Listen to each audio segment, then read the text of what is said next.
Not only did we crack into the fraud that these perpetrators committed on the grand stage of the NBA, but we also entered and executed a system of justice against La Cosa Nostra to include the Bonanno, Gambino, Genovese, and Lucchese crime families. An NBA Hall of Famer walks into an underground poker game. It sounds like the setup to a joke, right? But this time, the punchline isn't funny. It involves X-ray poker tables, for Mafia families, and tens of millions of dollars stolen across 11 states. What you're about to hear will shatter everything you thought you knew about professional basketball, and it's happening right now. This shocking revelation feels like something straight out of a Martin Scorsese film. A tangled web of organized crime, NBA legends, underground poker games rigged with James Bond-level technology, and a federal investigation stretching across 11 states and involving more than 30 defendants. But this isn't Hollywood fiction. It's real life, unfolding in October 2025. And the implications for the integrity of professional sports are absolutely staggering. New York to announce a historic arrest across a wide-sweeping criminal enterprise that envelops both the NBA and La Cosa Nostra. On the morning of October 23, 2025, Americans woke up to explosive news that rocked the sports world. The FBI, working in coordination with the NYPD, Homeland Security Investigations, and the U.S. Attorney's Office for the Eastern District of New York, announced a series of federal indictments that sent shockwaves through professional basketball and exposed the dark underbelly of America's rapidly growing sports betting industry. The press conference was led by FBI Director Kash Patel, a man whose presence alone signaled the gravity of the situation, as he rarely appears publicly unless the matter is of national significance. What Patel revealed sounded almost unthinkable in today's era. La Cosa Nostra, the infamous Italian-American Mafia, had allegedly partnered with NBA insiders to carry out one of the most sophisticated gambling fraud operations in American sports history. The names implicated were nothing short of stunning. Chauncey Billups. Yes, that Chauncey Billups, the five-time NBA All-Star, 2004 NBA Finals MVP, and beloved Mr. Big Shot, who earned fame for his clutch performances over a 17-year career and now serves as head coach of the Portland Trail Blazers. Terry Rozier, the explosive guard currently playing for the Miami Heat on a nearly $100 million contract. And Damon Jones, the former NBA player known for his 2007 NBA Finals run with LeBron James and the Cleveland Cavaliers. These weren't fringe figures or forgotten players. They were respected, trusted, and admired by millions around the world. But what federal prosecutors alleged went far beyond individual misconduct. This wasn't one isolated scheme. It was two massive, interconnected criminal operations running side by side. The first, dubbed Operation Nothing But Bet, involved an insider sports betting conspiracy that exploited confidential NBA information to defraud sportsbooks and unsuspecting bettors. Players and coaches allegedly leaked details about when certain stars would sit out due to injury or rest, when they might exit early under the pretense of minor ailments, and even when teams planned to tank games strategically to improve draft odds. All of that insider knowledge was used to place fraudulent bets worth hundreds of thousands of dollars, turning the game itself into a rigged system of profit and deception. What we don't know is that this is an illegal gambling operation and sports rigging operation that spanned the course of years. The FBI led a coordinated takedown across 11 states to arrest over 30 individuals today responsible for this case, which is very much ongoing. The second operation, called Operation Royal Flush, read like a spy thriller. Beginning as early as 2019, prosecutors say it involved a nationwide network of rigged underground poker games held in some of America's most glamorous locales. Sprawling Hamptons estates, glittering Las Vegas casinos, sun-soaked Miami venues, and luxury penthouses in Manhattan. These were not simple card-marking schemes. Investigators allege the ring used sophisticated, high-tech cheating methods that would make a Hollywood screenwriter wince. According to the indictments, poker tables were fitted with X-ray technology that could effectively see through face-down cards. Off-the-shelf shuffling machines, specifically modified Deckmate 2 units, were allegedly altered with wireless chips to read the order of every deck. That data was transmitted in real time to an off-site operator, who could identify which player held the best hand and relay the information back to a co-conspirator at the table, the so-called quarterback. The quarterback then signaled other cheaters through subtle, prearranged gestures, discreet earpieces, or coded messages. Prosecutors also described the use of hidden cameras in chip trays, specially treated contact lenses and glasses that made invisible markings visible, and other tools designed to give conspirators a guaranteed edge.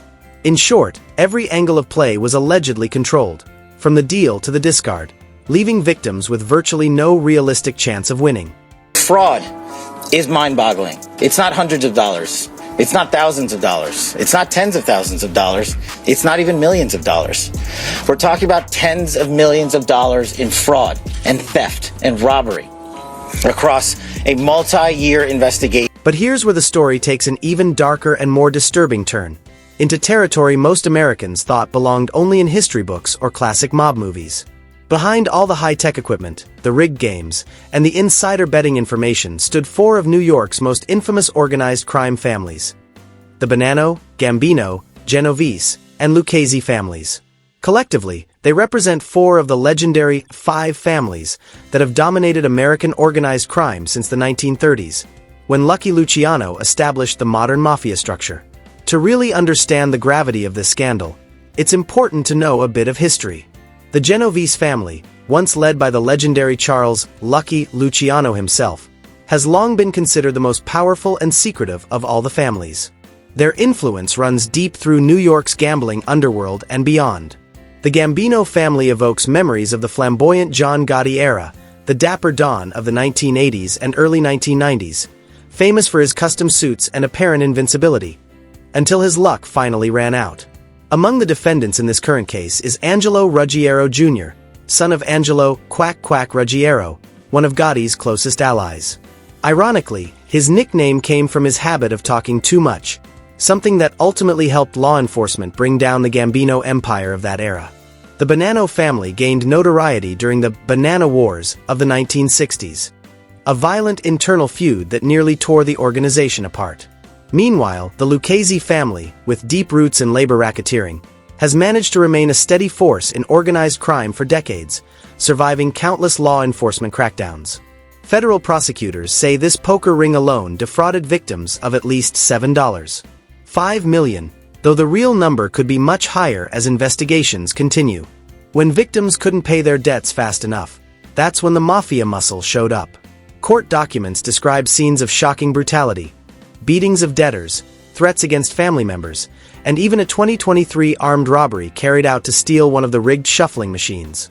Investigators believe the robbers wanted to either use the machine for their own games or sell it to another illegal operation. While this high-tech poker ring was operating, a parallel insider betting scheme was exploiting weaknesses in the rapidly expanding world of legalized sports gambling. And that's where this scandal becomes relevant to everyone watching, because it exposes the deep vulnerabilities in an industry that has exploded since the Supreme Court's 2018 decision in Murphy v. NCAA, which struck down the federal ban on sports betting. That ruling opened the floodgates, allowing states to legalize and regulate sports gambling. Since then, the U.S. sports betting market has grown into a $100 billion a year industry. Online platforms like DraftKings, FanDuel, and BetMGM have become household names, flooding major sports broadcasts with ads, partnering with professional leagues, and transforming the way fans experience games. The NBA has been at the forefront of this movement. Commissioner Adam Silver publicly advocated for legalized sports betting as early as 2014, years before it became mainstream.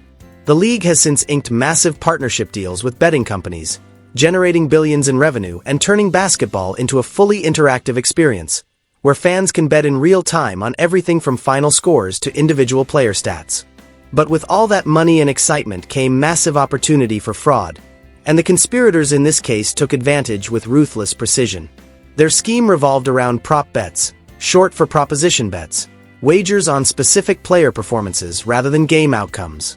These can include things like, will LeBron James score more than 25 points tonight? Will Terry Rozier play more than 30 minutes? Will a player record a double-double? Prop bets have become wildly popular because they keep fans invested in games even when the final outcome is a blowout, and they generate enormous profits for sportsbooks. First indictment involves 6 defendants who are alleged to have participated in one of the most brazen sports corruption schemes since online sports betting became widely legalized in the United States.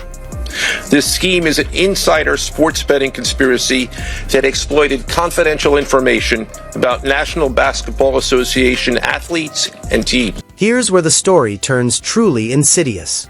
Between December 2022 and March 2024, prosecutors allege that the defendants exploited a crucial timing gap between when NBA teams make internal decisions about player availability and when that information becomes public. In practice, this means that every NBA team conducts morning shoot-arounds, medical evaluations, and strategy meetings where coaches decide which players will play, how many minutes they'll get, and whether anyone should sit out for rest or minor injuries. These decisions often happen hours, or even a full day, before the official injury reports are released to the media. In that short but critical window, insiders possess valuable information that the betting public doesn't, creating a massive opportunity for fraud. According to the indictment, this scheme played out in at least 7 NBA games involving teams such as the Charlotte Hornets, Los Angeles Lakers, Portland Trail Blazers, Orlando Magic, Cleveland Cavaliers, Toronto Raptors, and Chicago Bulls. One of the most striking examples occurred on March 23, 2023, when the Charlotte Hornets were set to face the New Orleans Pelicans. Terry Rozier, then with the Hornets, was listed as healthy and ready to play. But according to federal prosecutors, Rozier texted his childhood friend, Dairo Laster, revealing that he planned to exit the game early and would claim a foot injury as the reason. Armed with this exclusive insider information, Laster and other co-conspirators allegedly rushed to place massive prop bets through online sportsbooks, betting the under on Rozier's points, minutes, and other stats. They reportedly wagered more than $200,000, spreading their bets through a network of straw bettors to avoid detection by sportsbook fraud systems. As predicted, Rozier played only 9 or 10 minutes, scored 5 points, and left the game early. He then returned just 2 days later without any legitimate injury treatment, confirming suspicions that the injury excuse had been fabricated. But Rozier's case was only one piece of a larger, more complex puzzle. Damon Jones, a former NBA player and coach, allegedly acted as the key link between the rigged poker operation and the betting scheme. Prosecutors claim Jones used his relationships and access as an unofficial member of the Los Angeles Lakers coaching staff during the 2022-2023 season to sell insider information about the availability of the team's biggest stars, specifically LeBron James and Anthony Davis, 2 of the most heavily bet-on players in the league. One example cited in the indictment occurred on February 9, 2023, when Jones allegedly texted co-conspirators advising them to bet against the Lakers. He had learned through internal channels that LeBron James, referred to in the documents only as Player 3, but easily identifiable through context, would sit out the game against the Milwaukee Bucks. This information had not yet been made public, meaning sportsbooks still set odds assuming LeBron would play. The conspirators allegedly placed large bets during this gap, virtually guaranteeing themselves a profit.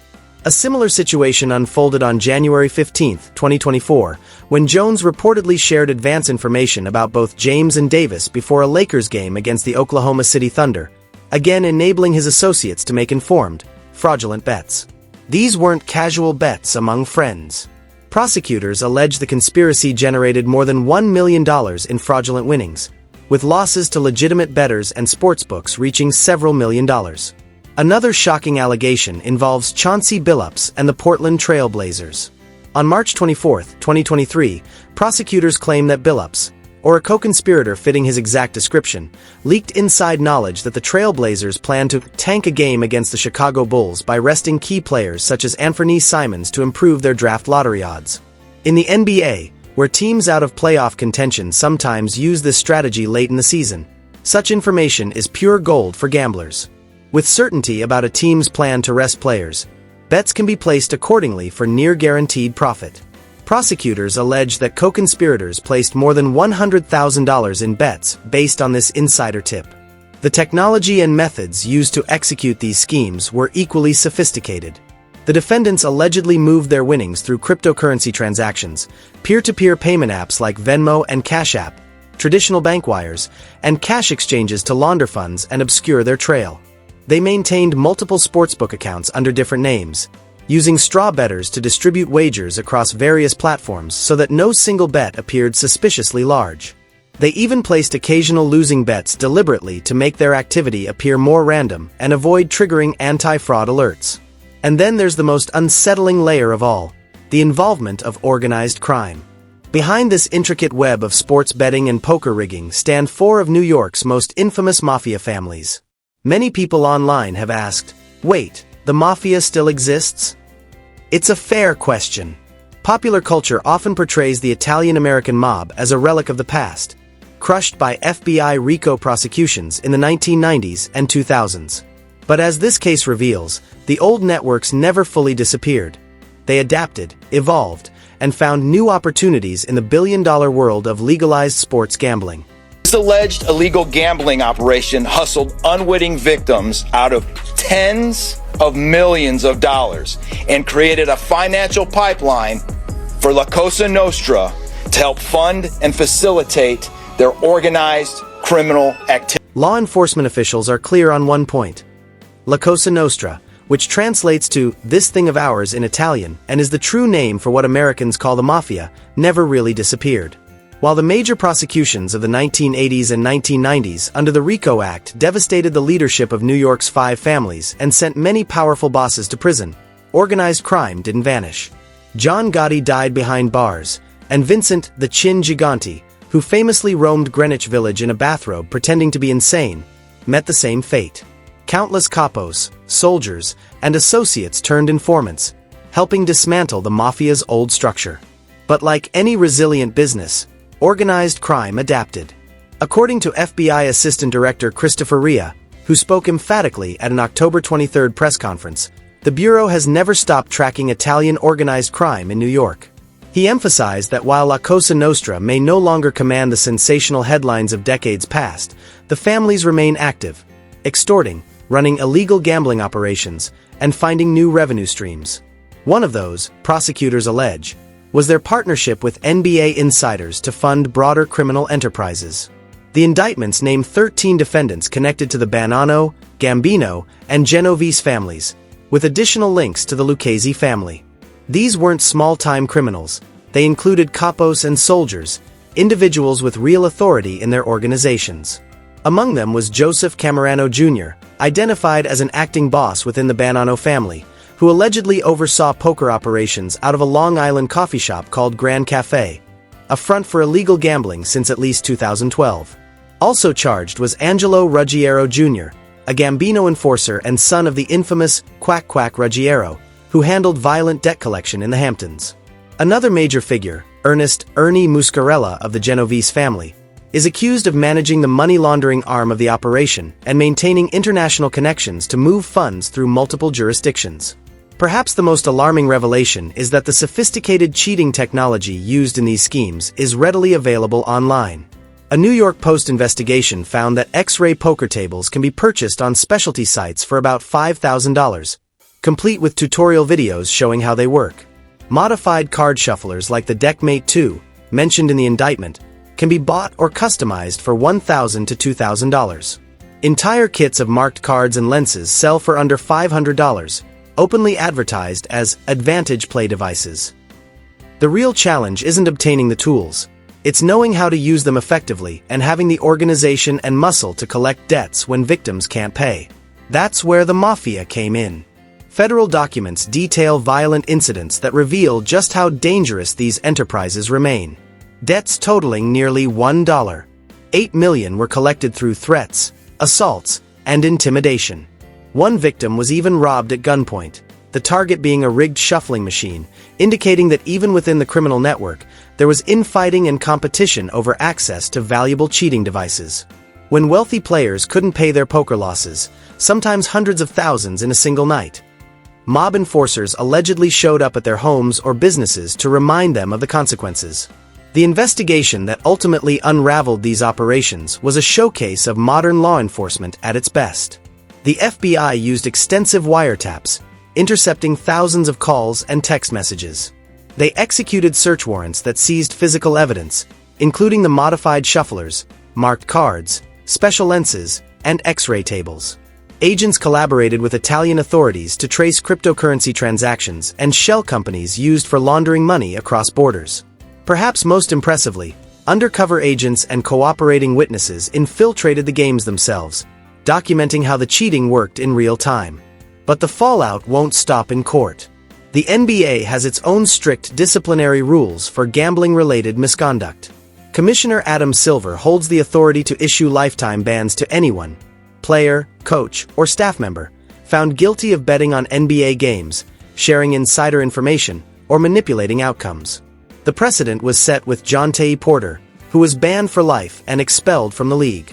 If convicted, Chauncey Billups and Terry Rozier could face the same fate, even if they're acquitted in criminal court. The financial and personal stakes are enormous. Rozier is in the third year of a 4-year, $96.3 million contract with the Miami Heat. An expulsion from the league would void the deal, costing him the remaining $26.6 million. For Billups, once celebrated as one of the NBA's great ambassadors, his reputation has already taken a devastating hit. Regardless of the trial's outcome, the stigma of these charges will likely shadow him for the rest of his life. The NBA also faces scrutiny for failing to catch the conspiracy earlier. The league investigated Rozier back in 2023 after a suspicious game against the Pelicans but cleared him of wrongdoing. His attorney, Jim Trusty, now argues that this prior exoneration undermines the federal case. Prosecutors disagree, noting that the NBA lacked subpoena power and access to key evidence, tools only law enforcement possessed, including the intercepted communications and financial records. Legal proceedings are still underway across multiple jurisdictions. Billups is due in Brooklyn Federal Court on November 24th. Rozier, released on a $6 million bond secured by his Miami home, has been ordered to surrender his passport and is banned from all gambling activity. The FBI insists their work is far from over. Assistant Director Rhea called this case only the tip of the iceberg, suggesting more arrests could come. As the case unfolds, it raises a deeper question about the true cost of America's gambling boom. Every rigged poker hand, every insider bet, and every manipulated outcome erodes the trust that makes sports meaningful. Because once fans believe the games are fixed, no amount of revenue, entertainment, or technology will ever be able to win that trust back.